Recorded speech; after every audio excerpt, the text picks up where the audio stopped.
রাসূলুল্লাহ সাল্লাল্লাহু আলাইহি ওয়াসাল্লাম বলেছেন, যে ব্যক্তি লা ইলাহা ইল্লাল্লাহ বলবে সে জান্নাতে যাবে, যদি সে চুরি করে এবং জিনা করে তবুও সে জান্নাতে যাবে। এই হাদিসটার ব্যাখ্যা বলেন, ইশাকের নামাজ, চাশতের নামাজ বা সালাতুদ দুহা কি একই নাকি আলাদা? আমি কানাডায় থাকি, এখানে টয়লেটগুলো প্রতিটি বাসায় বিভিন্ন দিকে ফেরানো, কখনো কেবলার দিকে।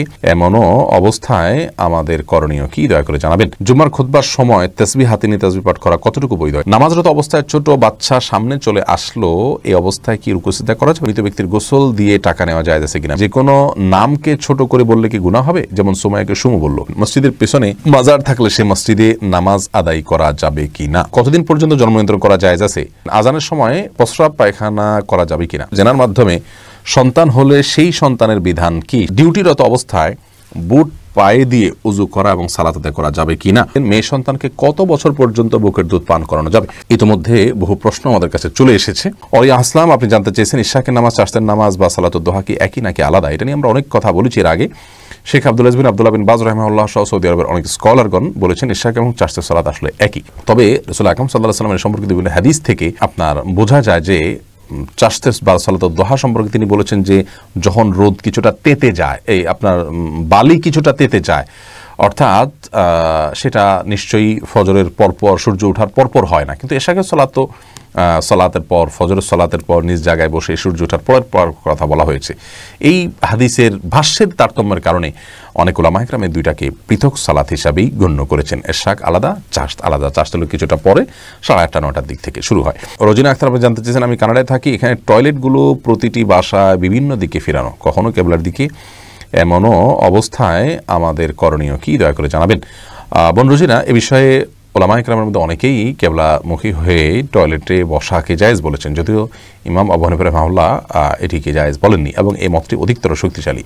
বিধায় আমরা আপনাদের জন্য পরামর্শ দিব যে একটু ঘুরিয়ে হলেও বসার চেষ্টা করবেন। যদি আপনার নিজের হাতে এটি না থাকে, যে যেখানে বসবাস করছেন সেখানে এভাবে তৈরি করা হয়েছে, তাহলে যথাসম্ভব ঘুরিয়ে বসার চেষ্টা করবেন, ঘুরে বসার চেষ্টা করবেন না। জুমার খুতবার সময় তাসবিহ হাতে নিয়ে তাসবিহ পাঠ করা কতটুকু বৈধ? এটা সম্পূর্ণ অবৈধ কাজ। রাসূল আকরাম সাল্লাল্লাহু আলাইহি ওয়াসাল্লাম আমাদেরকে স্পষ্ট নির্দেশনা দিয়েছেন, জুমার জন্য ইমাম সাহেব যখন বের হবে তখন কোনো প্রকার সালাত, কোনো প্রকার এই জাতীয় কোনো কাজ করা যাবে না। যার কারণে জুমার খুতবার সময় তাসবিহ ইত্যাদি হাতে নিয়ে পাঠ করা জায়েজ নয়, শ্রবণ করতে হবে খুতবা নিরিবিলি। মেফতাহুল জান্নাত এর দিকে জানতে চেয়েছেন আপনি, নামাজরত অবস্থায় ছোট বাচ্চা সামনে চলে আসলো, এই অবস্থায় কি রুকু সিজদা করা যাবে? রুকু সিজদা করা যাবে, কোনো অসুবিধা নেই। তবে আপনার ডিস্টার্ব হলে সেক্ষেত্রে তার হাত ধরে তাকে একটু সরিয়ে দিতে পারেন, এতে কোনো অসুবিধা হবে না। তবে আমলে কাসির যেন না হয়, অর্থাৎ আপনি এর সরাতে গিয়ে আবার এমন ভঙ্গিমায় যাবেন না যে আপনাকে দেখে একজন দর্শক আপনি সালাতে আছেন কিনা এটা নিয়ে সন্দেহে পড়ে যায়, তাহলে সেক্ষেত্রে ওইটা করা উচিত হবে না। সালাতের ভঙ্গিমার মধ্যে থেকেই অত্যন্ত সতর্কতার সাথে আলতোভাবে তাকে সরিয়ে দিতে পারেন, যদি না সরানো সালাত হয়ে যাবে। এরপর আবু বকর সিদ্দিক, আপনি এটি থেকে জানছেন মৃত ব্যক্তির গোসল দিয়ে টাকা নেওয়া যায় আছে কিনা? মৃত ব্যক্তিকে গোসল দেয়া, দাফন কাফন করা এগুলো ফরজে কেফায়া, মুসলিম সমাজের সবার উপরে ফরজে কেফায়া।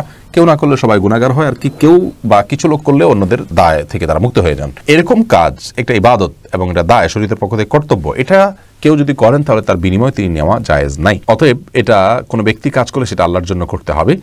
আর যদি কোনো প্রতিষ্ঠান এই দায়িত্ব নেয় তাহলে প্রতিষ্ঠানের প্রসেস ফি দেয়া যেতে পারে, সেটা কোনো ব্যক্তি ভোগ করবে না। প্রতিষ্ঠান তার জন্য যে প্রসেস অ্যারেঞ্জ করে থাকে সেটার জন্য তারা টাকা নিতে পারেন, কিন্তু কোনো ব্যক্তি এটার জন্য নিজে করে টাকা নেওয়া জায়েজ না, কারণ এটা ইবাদত, ইবাদতের বিনিময়ে নেওয়া জায়েজ নাই। একইভাবে কবর খননের কথাও একইভাবে প্রযোজ্য।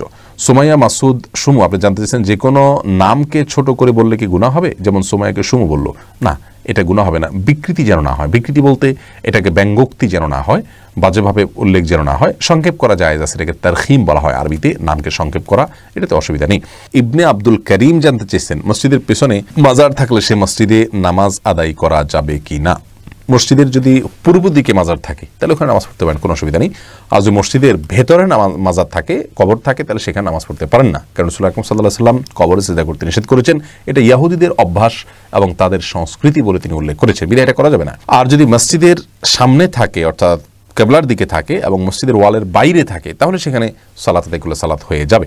আহমেদ হাবিব জানতে চেয়েছেন কতদিন পর্যন্ত জন্ম নিয়ন্ত্রণ করা জায়েজ আছে? জন্ম নিয়ন্ত্রণের জন্য কোনো সময়সীমা নেই আহমেদ হাবিব ভাই।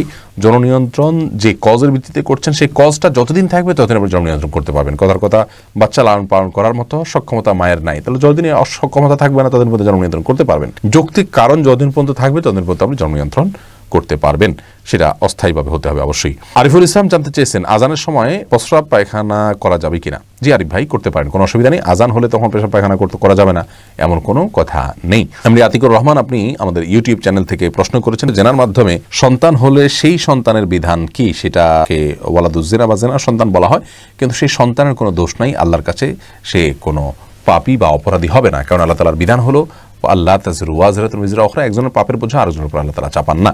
যার কারণে তার বাবা মা তারা অপরাধ করেছেন, তারা এর জন্য দায়ী হবে, কিন্তু শিশু আল্লাহর কাছে কোনো দায় বহন করবে না।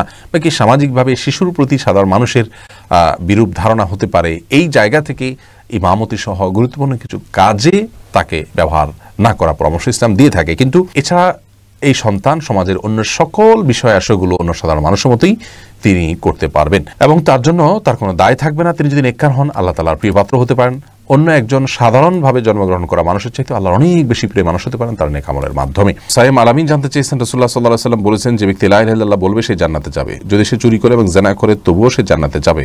আর আবু যর, তোমার নাক মাটিতে মিশে যাক তবুও সে জান্নাতে যাবে। এই হাদিসটার ব্যাখ্যা বলেন। এই হাদিসটির ব্যাখ্যা হলো, ভাইরা আমার, যদি কেউ আল্লাহর প্রতি ঈমান তার সঠিক থাকে, তাওহীদ যদি সঠিক থাকে এবং ঈমানের অন্যান্য যে বিষয় আশয়গুলো আছে সেগুলো যদি সঠিকভাবে তিনি নিজের ভিতরে ধারণ করতে পারেন, এরপরে যদি কোনো অপরাধ করেন আর অপরাধ করার পরও আল্লাহর কাছে তওবা করলে আল্লাহ তাআলা তাকে জান্নাতে দিবেন। জান্নাতে দেওয়ার অপশন তার জন্য খোলা রয়েছে। এর মানে এই নয় যে তাওহীদ এর বিশ্বাসের পাশাপাশি জেনা চুরি যা মনে চায় তা করলেই সে তাওহীদ থাকলেই জান্নাতে যাবে, এমন নয়। হাদিসের উদ্দেশ্য হলো তাওহীদ ঠিক থাকলে এই সমস্ত অপরাধগুলো যদি করেও তারপরেও তওবা করার মাধ্যমে আল্লাহ তাকে জান্নাতে দিবেন। জিল্লুর রহমান যে আর আপনি এটি থেকে জানতেছেন, ডিউটিরত অবস্থায় বুট পায়ে দিয়ে উজু করা এবং সালাত আদায় করা যাবে কিনা।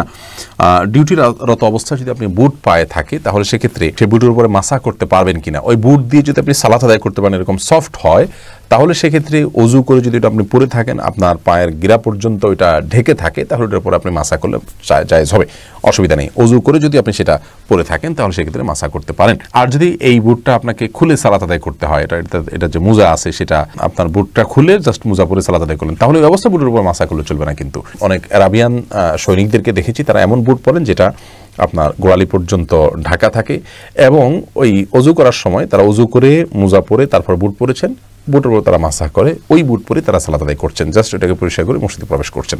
তো এরকম অবস্থায় তায়াম্মুম করা যায়, এই মাসা করা যায় হবে।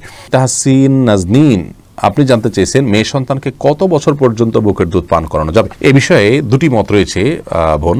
একটি মত হলো, অনেক ওলামায়ে কেরাম মনে করেন যে মেয়ে সন্তানকে দুধ যতদিন মনে চায় ততদিন পান করানো যাবে, কারণ কোরআন হাদিসে কোনো সময়সীমা আসলে ওইভাবে বেঁধে দেওয়া হয়নি যে এরপরে দুধ পান করানো যাবে না। কিন্তু আল্লাহ রাব্বুল আলামিন কোরআনে কারিমে বলেছেন, হাওলাইনে কামিলাইন লিমান আরাদা আন ইউতিম্মা রাদাআ, অর্থাৎ যারা মায়েরা তাদের সন্তানকে দুধ দিচ্ছেন তারা 2 বছর দুধ দিবেন যদি তিনি দুগ্ধদানের সময়টাকে পূর্ণ করতে চান। এখানে তো আল্লাহ তাআলা 2 বছর বলে দিয়েছেন, এটাকে পূর্ণতা বলে দিয়েছেন, অতএব এরপরে দুগ্ধপান করা উচিত হবে না। এই মতটি ইমাম আবু হানিফা রাহিমাহুল্লাহ সহ অন্য ইমামদের, এবং এই মতটিকে আমরা অনেক বেশি শক্তিশালী মত হিসাবে মনে করি। তাছাড়া আমি যতটুকু এ বিষয়ে জানতে পেরেছি যে চিকিৎসা বিজ্ঞানও বলে যে এরপরে বয়স্ক হয়ে গেলে, বয়স বেড়ে গেলে তারপরে আর শিশু মায়ের দুধ পান করলে সেখানে সে উপকারিতা আসলে আর থাকে না। তো সব মিলিয়ে এই মতটাকে আমরা বেশ শক্তিশালী মত হিসাবে মনে করছি।